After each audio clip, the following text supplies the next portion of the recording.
2029 ఎన్నికల్లో వైఎస్ జగన్మోహన్ రెడ్డి మళ్ళీ సీఎం కుర్చీలో కూర్చోవాలంటే జగన్మోహన్ రెడ్డి అనే నేను ఆయన చేయాల్సిన అతి ముఖ్యమైన పనులు ఇవే.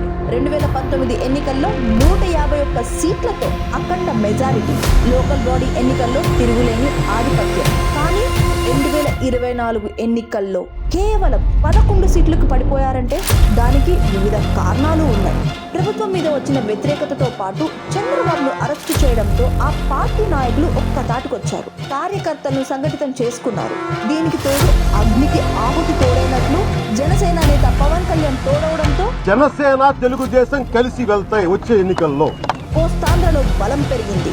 ఇక పవన్ కళ్యాణ్ బీజేపీని కూడా కలుపుకోవడంతో గెలుపు నల్లేరు మీద నడకగా మారిందని చెప్పుకోవచ్చు. అయితే 2024 జూలై 4న వైసీపీ ఘోర ఓటమి తర్వాత జగన్ ప్రెస్ మీట్ లో కంటతడి పెట్టుకుంటూ మాట్లాడటంతో ఆ పార్టీ నాయకులు కార్యకర్తలు అంధకారంలోకి వెళ్తారని, జగన్ ఇక అస్సాం ట్రైన్ ఎక్కాల్సిందేనని కొంతమంది సోషల్ మీడియాలో పోస్టులు పెట్టారు. కానీ ఓడిపోయిన 2 నెలల్లోనే ప్రజల్లోకి రావడం ఒక్కింత వైసీపీ కార్యకర్తలకు బూస్టింగ్ ఇచ్చిందనే చెప్పవచ్చు. ఇక 2029 ఎన్నికల్లో వైసీపీ గెలవాలంటే ఏం చేయాలి? ప్రస్తుత సర్వేలు, గ్రౌండ్ రిపోర్ట్ల ప్రకారం కూటమి తెలుగుదేశం, జనసేన, భారతీయ జనతా పార్టీ ఇంకా బలంగా ఉంది.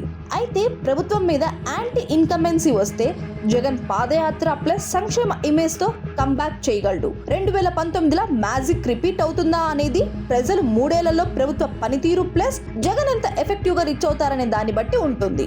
జగన్ ఇప్పటికే ప్లాన్ లో ఉన్నారు. పాదయాత్ర, క్యాడర్ మీటింగ్స్, అటాక్ మోడ్ ఇవి సక్సెస్ఫుల్ గా అమలు చేస్తే ఛాన్స్ ఉంది. జై జగన్ అనే స్లోగన్ మళ్ళీ రావాలంటే జనంలోకి దిగి జన సమస్యలతో మమేకం కావాలి. మీకు ఏమైనా తెలుసుంటే కామెంట్ చేయండి.